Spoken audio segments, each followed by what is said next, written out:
허물의 사함을 받고 자신의 죄가 가려진 자는 복이 있도다. 마음에 간사함이 없고 여호와께 정죄를 당하지 아니하는 자는 복이 있도다. 내가 입을 열지 아니할 때 종일 신음함으로 내 뼈가 쇠하였도다. 주의 손이 쥐하로 나를 누르시오니 내 진액이 빠져서 여름 가뭄에 마른같이 되었나이다.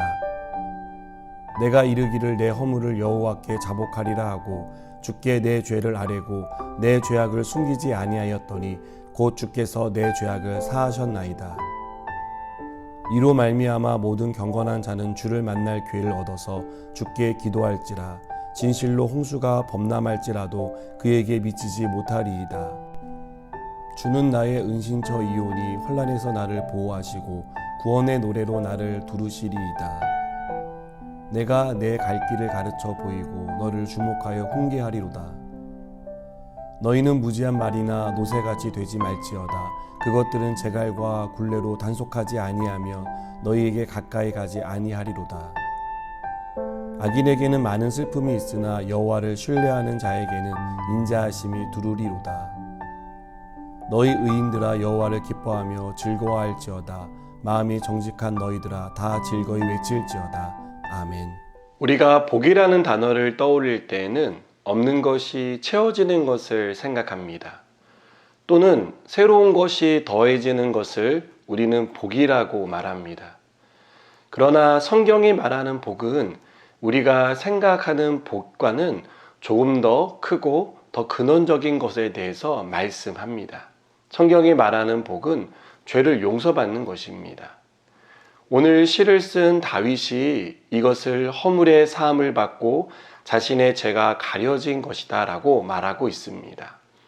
다윗은 이 사실을 강조하기 위해서 두 번이나 복이 있는 사람은 이라고 말하며 그 사람은 죄를 용서받은 사람이라고 말합니다.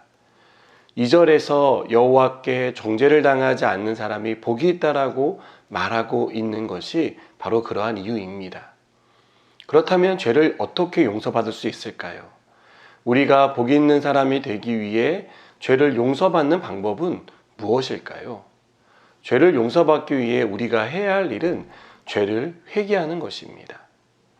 그러나 아이러니하게도 우리는 죄를 쉽게 인정하고 싶어 하지 않습니다. 잘못했어요 라고 한마디 하면 되는데 이 말을 하는 게 너무 힘듭니다. 이상하다는 생각이 들 정도로 우리는 죄를 인정하려고 하지 않습니다.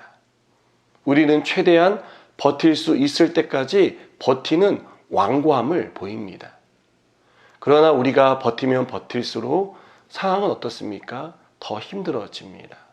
마음의 평화가 사라지고 죄책감이 가중되어 견딜 수 없는 지경에 이릅니다. 다윗은 우리 마음에 이런 갈등과 전쟁이 일어나는 이유를 주의 손이 짓누르기 때문이라고 말합니다.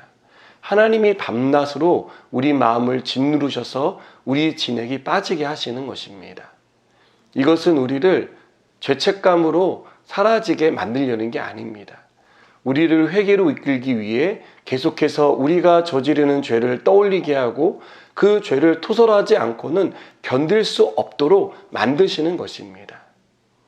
그래서 어느 신학자는 이것을 댐의 수문에 비유합니다. 고백을 하지 않으면 댐에 물이 차올라 엄청난 압력이 가해지지만 수문을 열면, 즉 고백을 하면 물은 가라앉고 수압은 약해진다는 것입니다. 여러분, 죄책이 커지고 마음이 심란해지는 것은 우리를 회개의 자리로 이끌어내고 있는 하나님의 음성입니다. 그것은 하나님의 은혜라고도 할 수 있습니다. 하나님은 우리가 죄를 고백하고 하나님께 나오기를 바라십니다. 그리고 우리가 하나님께 나와 죄를 고백하기만 하면 어떤 죄도 용서해 주십니다. 다윗은 5절에서 죄에 대해 우리가 어떤 자세를 가져야 하는지 3번에 걸쳐 강조합니다. 먼저 내 허물을 여호와께 자복하라고 말합니다. 그리고 주께 내 죄를 아뢰라고 말합니다.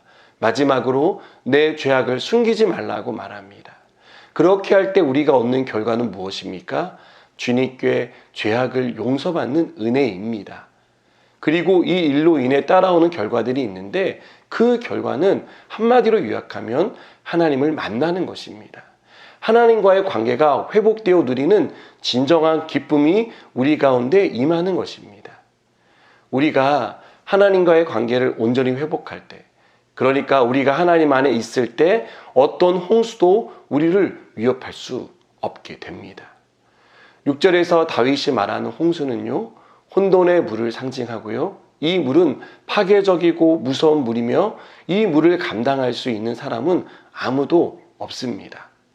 그러나 죄를 회개하고 하나님과의 관계가 회복된 사람, 하나님 안에 있는 사람은 이 물로부터 안전합니다.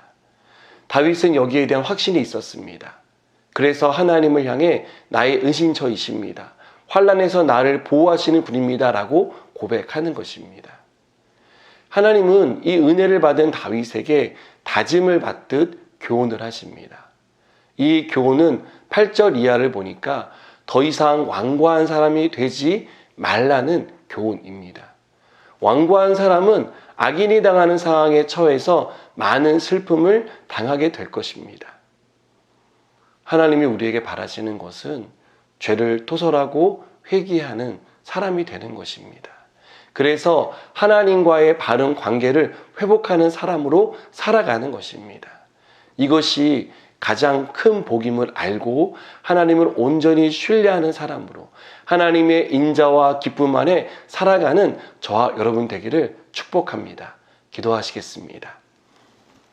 하나님, 우리를 죄악으로부터 건지시고 늘 우리로 하여금 하나님과 바른 관계를 맺기를 원하시는 그 음성, 하나님의 그 마음을 깨달아 알게 하여 주시옵소서.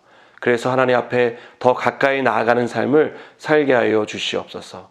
예수님의 이름으로 기도드립니다. 아멘.